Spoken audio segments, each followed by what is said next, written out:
Hello, everybody. This is Bill Sanders, and this is Watch Outside, sort of a live stream. Today is the day before Labor Day, and it's the last time we can wear a white suit. So, anyway, as you know, between Memorial Day and Labor Day, white's okay, but not afterwards. We'll see.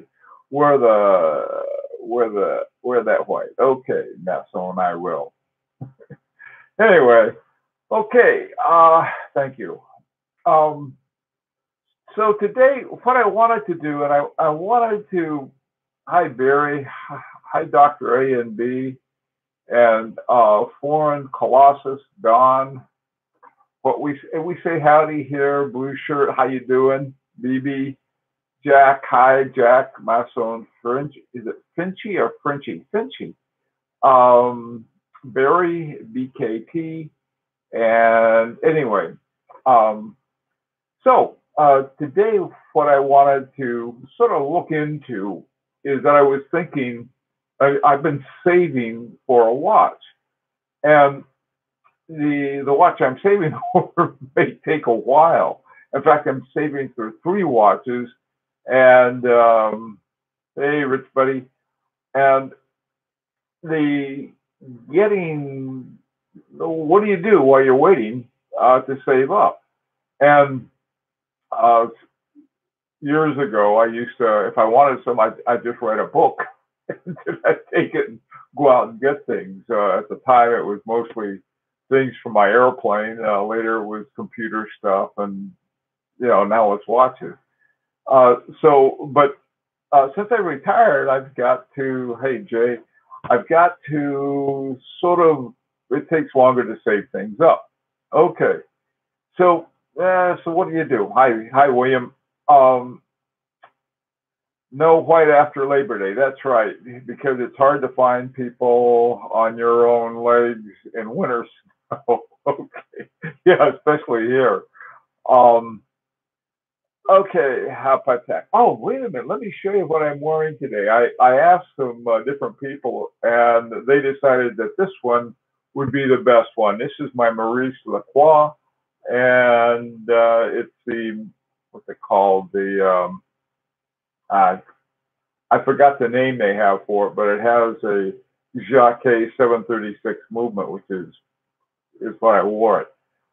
Okay, well, anyway, Patek Celestial. Hmm, I have the Calatrava, but I don't have a Celestial. Anyhow, so I'm going to talk about some of the things that at least I do while I'm waiting around. Uh, One of the things that I wanted to talk about is this thing here. This is my workbench, and the workbench this is a mini workbench. In fact, it's called desktop workbench, and I have a little computer desk over here, and I just put the workbench right on top of it, and I can do all kinds of stuff. It's great for organizing your watch stuff. I've got straps and movements and all kinds of things in there, and so that's one thing. $89. I mean, my God, given what we pay for watches, that's nothing. Now, another thing that I've been consumed with is has been my bands, because most of my bands are gator bands or leather bands. Most of them, well, I would say gator. And the thing of it is that they're almost insanely expensive. Hi, DGB. And so one of the strategies I had was to get beater bands. This is what I call a beater band. This is a pretty nice band. It's like, I don't know, 20, 30, 40 bucks. But these other ones, they're like $500. And so that's how come I get beater bands. A lot of people got really upset. Oh, what do you get beater bands for? If you have a good watch, you should wear it with the best band that you have. And I suppose there's some sense to that. When I went on a cruise back in May, I put my good bands on because I figured, well, this will be meeting some people who are like-minded. Um, and anyhow, this is one that I had. By the way, I'm going to talk about this in a second. This is my H. Moser Henry Dibble hairspring.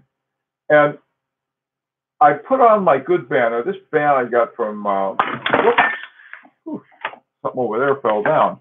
I better take this off, from Mike Margolis. And he's the U.S. Rep for H. Moser. And I got the band from him. And the watch I got elsewhere because Mike didn't have any of these.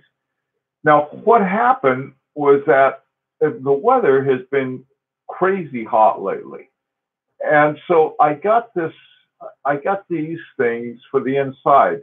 They're called band liners. And so now I can have the best of both worlds. On the one hand, on some of the days like we've been having when it gets really, hot and humid and sort of like Florida is a lot. I used to live in Florida, so I can say that. Or in Malaysia or some of the other places where it gets really hot. Hi, Rasher, and let me see, 24 our BF Felix. How you doing, man? So anyway, so this is another thing, just sort of playing around. The company that makes these is called Bandliner, and these are the ones they sent me these to take a look at. By the way, too, I found out, I went to look them up. These things are I think they're about 18 bucks. And they come in three to a deal, and they're different sizes.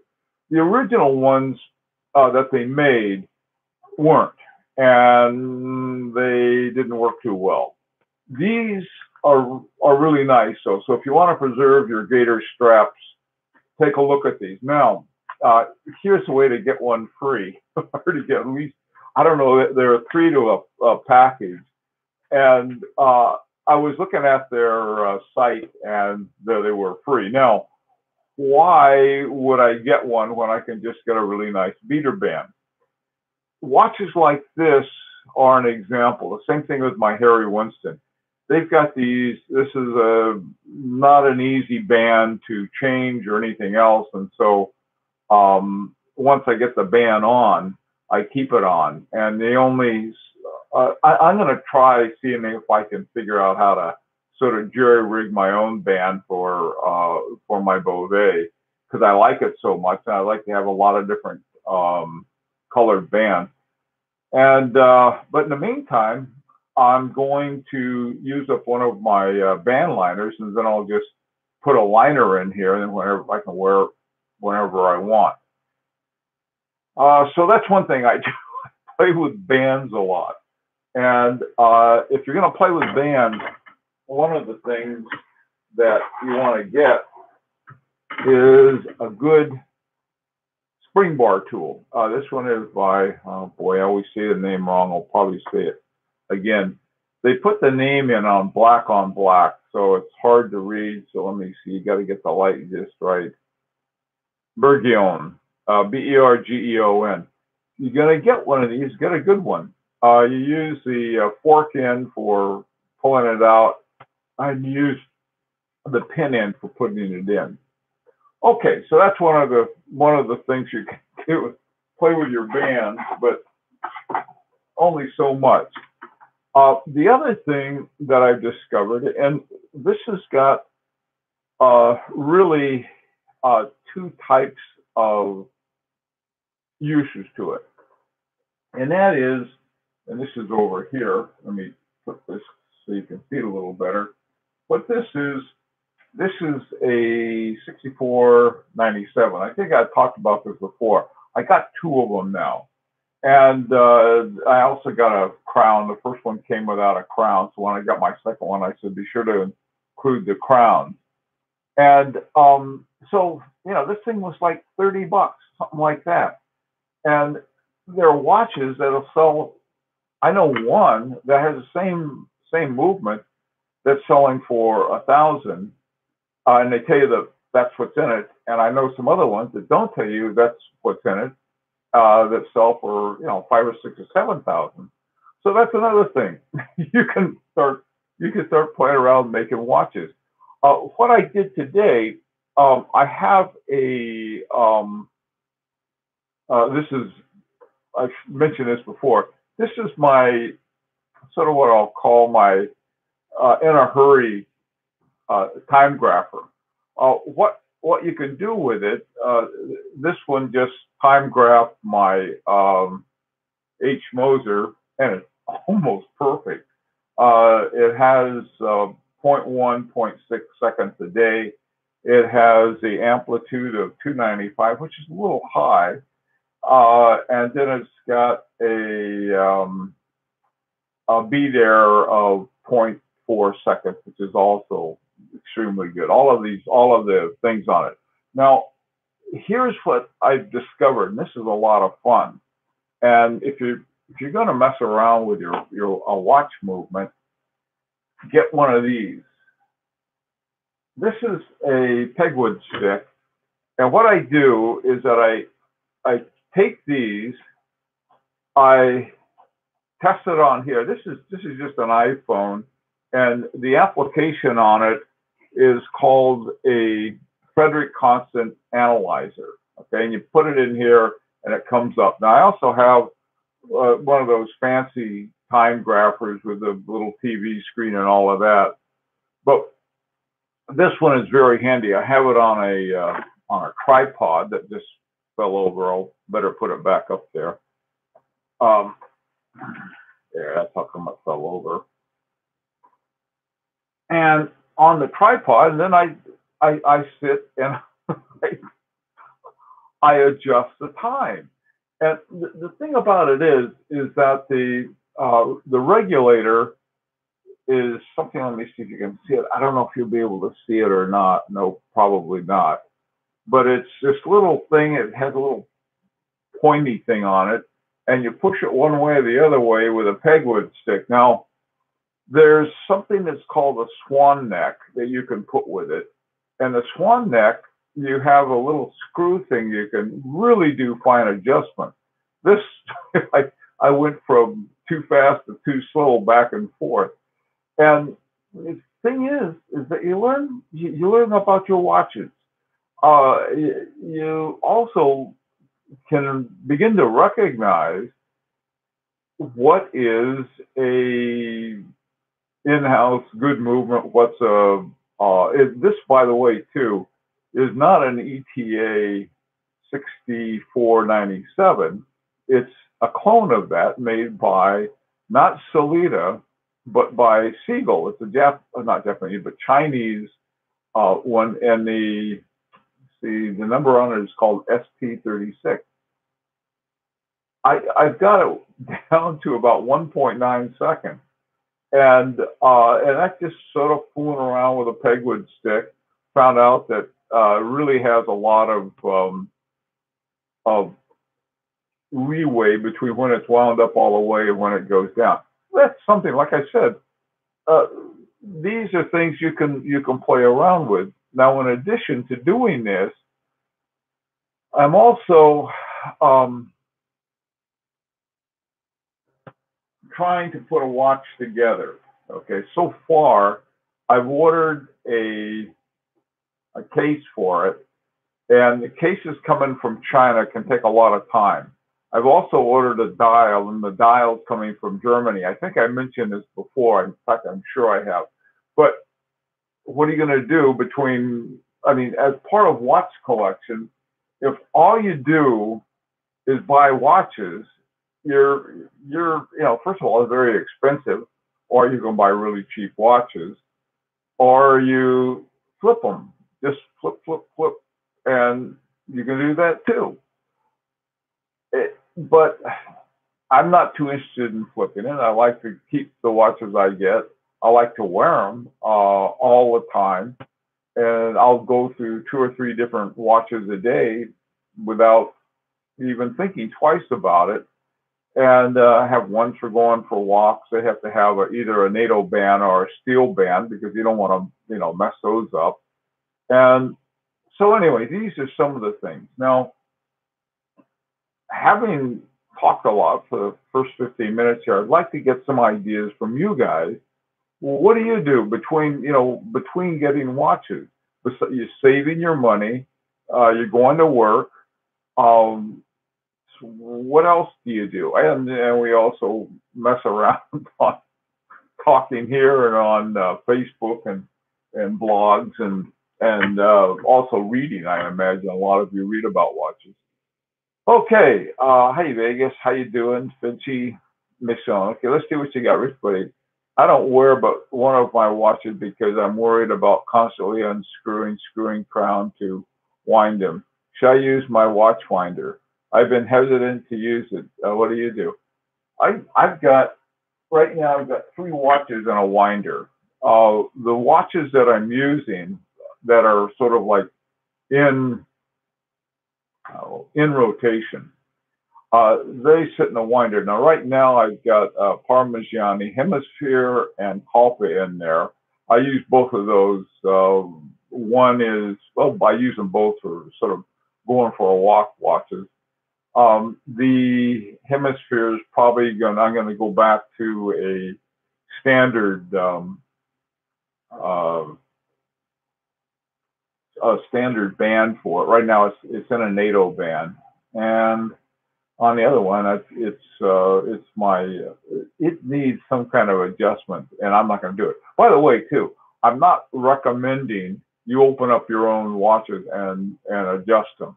What I'm saying is that you can play around with watches unless you got a watch that's pretty old and pretty simple. Okay, so anyway, so that's that. Let me see what else you guys have here. I think I can order it from the Fredrik Constant website. You can, right? Yeah, BB, you're absolutely right. By the way, too, like I said, those band liners. Let me see if I can find the website. They give them to you free for. Let's see where they have it. Yeah, it's www. Well, nobody uses www anymore, but one word. Bandliners, BANDLINERS.com. Head over there, get your free one. That's what I would do, and see if you like it. If you like it, you can get some more. If you don't, forget about it. Okay. See, Mason, you don't like off-street bands because of the spots. So if I've noticed recently, off-street lake bands that don't have spots and look really nice. I guess liking the spots and not liking the spots is a matter of taste. I sort of like them. I don't wear but one of my watches. Okay, yeah. You've been hesitant about a watch winder, to use your watch winder. Rich Buddy, why are you hesitant about using a watch winder? Sort of curious. The ones I have are not by any stretch of the imagination among the very best watch winders. They're just, sort of plain vanilla watch winders. Oh, it puts miles on the watch. I see what you're saying. Yeah. This is sort of weird, but here's what would be an interesting kind of wine. I mentioned this before. F.P. Journe's quartz watch has a little thing that turns around, and it doesn't wind anything. What it does, it tells you is that the watch is active. And then when you go to bed at night and put it down, that it stops turning the dial, but it does keep track of the time. So when you wake up, put it on, and it goes to the right time. It's sort of cool. I don't think you could do that with another kind of watch. Another thing, Rich Buddy, in terms of putting miles on the watch, that I understand, and that's how come you put watches in rotation. Is that if you use like a watch, let's say I try to rotate it every month. Unfortunately, there's certain watches that are my favorite watches. I have a hard time taking them out of rotation. I got to get better about that. Other ones like my Beauvais, I use it like a little desk clock. I just put it right here because I like it so much. I like it, so I keep it in it. got a weekly wind on it, and it probably could use a break from being used all the time. Now those are hand wound, and so with a hand wound too, I like to let my hand wound wind all the way down. The same is true with my automatics. I don't have too many automatics. So I'm not a big fan of them. But the ones I have, I like. I've got a Zenith, two Parmigianis, Harry Winston, and I got my yard watch too, the long-suffering Raymond Weil. But that's about it. So I should be run down, or else you're all wound up. Okay, Corbin. I've got my eye on a wolf one. Wolf ones are good. I got Maison. I got my wife a wolf case. They're beautifully made cases. And if any of you guys, by the way, raise your hand. Are any of you going to the it's called the Watch Time show in New York? It's in, I think, around the 26th, 27th of October, which is now just next month. Hope to see some of you guys there. If you are, Vladimir, sorry, you're not going. Well, anyway, if you're in the New York, good, BB, great. I'll see you there, I hope. Rudy, great. Oh boy, I hope I can run into you there, Rudy. That would be fun. Hey, and listen, I hope the rest of you have on your white suits, because this is it. If you don't have them on today, you're out of luck. What's the event, Rich Buddy? It's simply an annual watch show that that Watch Time sponsors, and they really have great watches there. Also, you can discover watches. That was where I first ran into Moritz Grossman watches. And there was one of the people, there's this woman was demonstrating them for everyone. And one of the winders they had, really a cool winder on it. What you would do is that she had like this part up here, it was sort of like a bow and crown, except it was a winder, and you just wind the watch with the whole thing. And it turned out she was the CEO. She was the modern Moritz Grossman. What she did is that Moritz Grossman is a famous German watchmaker from I think from the 19th century, possibly the 18th century. And and so what she did, she got the name of it and is bringing back all of his things. And it's really a very good watch company. But see, you run into things like that there. What else did I run into? Oh, there was another one called Octon something. It was a more reasonable watch. I met Kerry Wooten-Lannen. Who else? That was just amazing people there. It was a lot of fun. Now, nothing about Germans. I have a great grandfather who migrated from Germany, along with one from Sweden and way back when from England. So bloody, that's okay. I guess that would be. All right, let me see. Get them to the Greek, Rudy. Who's the Greek? Vladimir. Okay. Have you ever used oiled or grease to lubricate your watches? Absolutely not. To lubricate, there are some lubrication points, and you have to do two things. You have to know how to do two things. One, you have to be able to tell whether the watch has been lubricated. And of course, you have to know where to lubricate it. And then you need a special little lubrication tool that is, let me see if I got something here. It looks like sort of like a one-hair paintbrush. Let me see, I got something that looks like the thing that you use. Hang on a second. This is it. Oh, no, wrong one. You have something like this, except I don't think you can even see it, but there's a little wire here. And they have your lubrication brushes.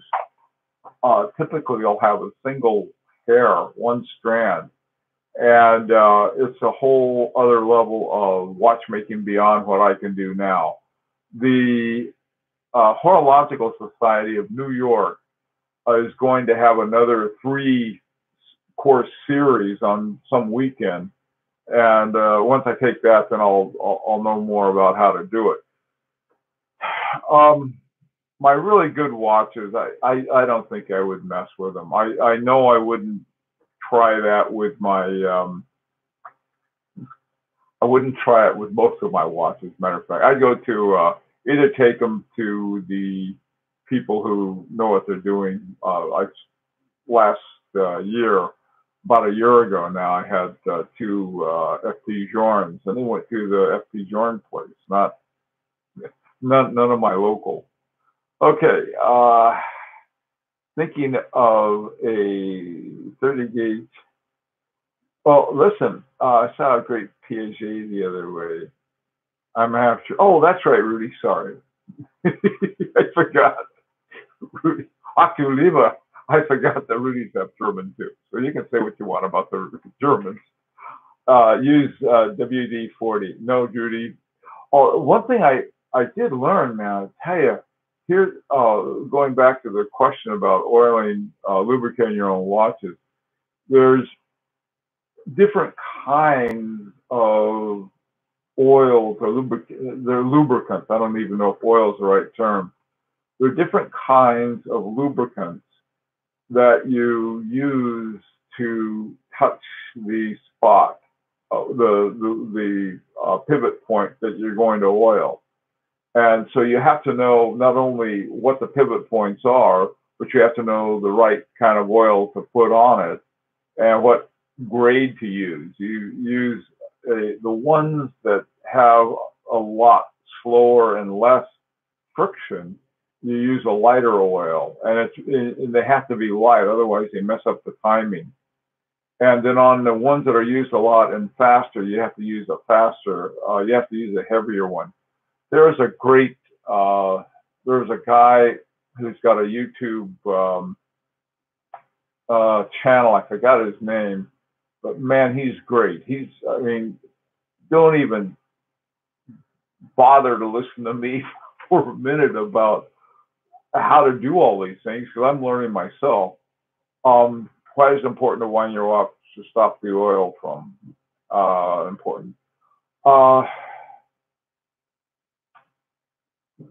The whole process of first of all, for having your watch unwind, it's good for the spring. The other thing for winding and doing them like once a month, if you wind them up and then let them run out, the lubrications it's good for the lubrication. The lubrication itself won't dry out or run out or whatever it does. But anyway, that's that. And like I said, if you're gonna play around with it, get an inexpensive big movement. The first one I got this little Solita for this class that Time Zone has, and that thing is the hardest thing I ever took apart. And then when they gave us this to disassemble and reassemble, it was very. I mean, after that small one, this one was a piece of cake. I'm not saying that I come to the piece of cake place for these movements, but they're a lot of fun. There are a lot of different things you can do with it. So in the meantime, I'm saving up for a Lang and Hein, which I really want to have. But also I found like a Rolex Cellini print, and I also want that new Harboring 2. It's called a Doppel Felix. So I think I found some other watches too, like a Breguet. Okay. No. Hey, William, whatever oil, listen, I don't know, maybe Mobius oil is what's used, but I'll tell you, it's that you have different kinds of oils to use. If you use too much, and they were showing us, this guy had a thing he was putting in had a big drop on it. He said that drop you're going to have to take the whole watch apart if you put a drop that big on. Just one drop he was talking about. So I don't know. I guess you have to figure out how to make a mini drop because you got these little bitty parts and these little bitty pivot points. If the lubricant gets over on the bridges and you have a big mess. Got to take it all apart, clean everything up, and then put it back together again. I've wanted a yellow gold Cellini prints for a while now. I've tried the white gold one, but didn't care for it. The yellow gold seems hard to find. Actually, I found both of them, and I am not a fan of white gold. I can't tell the difference between white gold, platinum, and stainless steel.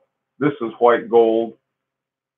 This is stainless steel, and if somebody said which is which, I wouldn't know, or platinum. However, with that Cellini prints, there are two types. The gold one has got what sort of looks like this, and it's very nice. And I've seen a lot of them. Not a lot, because there aren't a lot of Cellini prints, but I've seen some of them. And but then the one they have in white gold is really, really nice too. And it's not because of it's white gold. If they had it in stainless steel, I'd be pretty happy with that too. But the one I saw looked good with it had sort of a black and red dial. It's got this funny kind of dial on it. And that looked pretty cool. I saw it in person, so I sort of liked it. I overall, in general, I tend to like yellow gold, just as a general thing. Rose gold, I have some of my favorite watches are rose gold. My 1921 is. That's on Constantin. Not to belabor this, but my plan was to remove the stem and crown oil the stem only, and let it sit out for a bit and then reassemble. Forbin Colossus, I tell you what, before you do that, take a look at some of the watchmaker videos, and if they seem to think it's okay, then it may be. But I'll tell you, I wouldn't do anything like that. Jack Purcell, you love rose gold. Like some I do. Some of this stuff, I can't imagine my Harry Winston Premier by retrograde in any other color than rose gold. But for the most part, I like yellow gold. It just, and of course I don't have any with me right around here right now. They're all in my case over there. Okay, let's see. What are some other things? Your rose gold is warm, Jack. I agree with that. Looks like copper. Yeah, copper's okay. I like brass. In fact, I ordered a brass case. And what I like, the reason I like brass is some of the old ship's chronographers were out of brass. I thought it looks sort of cool. So I ordered a brass one, one of the ones to go with my with this, and then I have to get a stainless steel one to go with the dial that I ordered from Germany that has the enamel on it. There's some other gizmos. There's lots of stuff. This is one of my favorite gizmos that's very inexpensive. It was like $5 or something, and it fits on my glasses. If you're gonna get a loop, I think a couple loops, one about 4 or 5, and then another one about 10. That'll cover most of the loop need. Trying to think what else. Oh yeah, but if you wear glasses for that kind of work, it's a good idea to get that. And plus, it's a good idea. I got these straps that hold my glasses on. I didn't put them on these, but when I start doing some work, I'll put the strap on because you're looking down and your glasses have a tendency to slip down. So that was something else. Looks like copper. Sounds best for repeaters. Movement in gold is beautiful. No kidding. I've got a couple FP joins, some of their movements in gold. It I don't know why. I'm nervous about a gold gear. On the other hand, brass gear, so sort of like that sounds fine, but a gold gear, gold is softer, and so much for that. Okay, so let me ask you guys, anything else that you do, like during the watch collection, you don't have a watch coming in, you're not expecting one, but you're saving up for a watch, and you decided that a watch saving for a watch slowly is more affordable than a divorce lawyer. So what do you do? I know there are lots of stuff to do. You can go to the movies, go take the kids out and do something with them. But I mean, watch wise, what do you do? A good cleaning. Uh, Karsten, that's something else that probably wouldn't be doing, would be cleaning. So anyhow, well, listen, I promised my wife I wouldn't take more than a half hour, and I've sort of gone over that. But anyway, if you guys have any ideas and that, you can in the comments section, you can put some that you have. Take apart a bracelet. That's another interesting thing that I don't know how to do, but it's I think it's something I'd like to learn. You have to get special little gizmos for that. Okay. So guys, take care. I'll see you later. And oh, by the way, too, I just our Grand Prix pick is all finished. If you entered it, keep an eye on the Grand Prix d'Horlogerie de Genève to see when the pre-selected comes out, and then we'll be giving away our first watches after that. All right, hope to see you then. And what's today? Today's Sunday. I'll be on regular thing on Friday. Take care.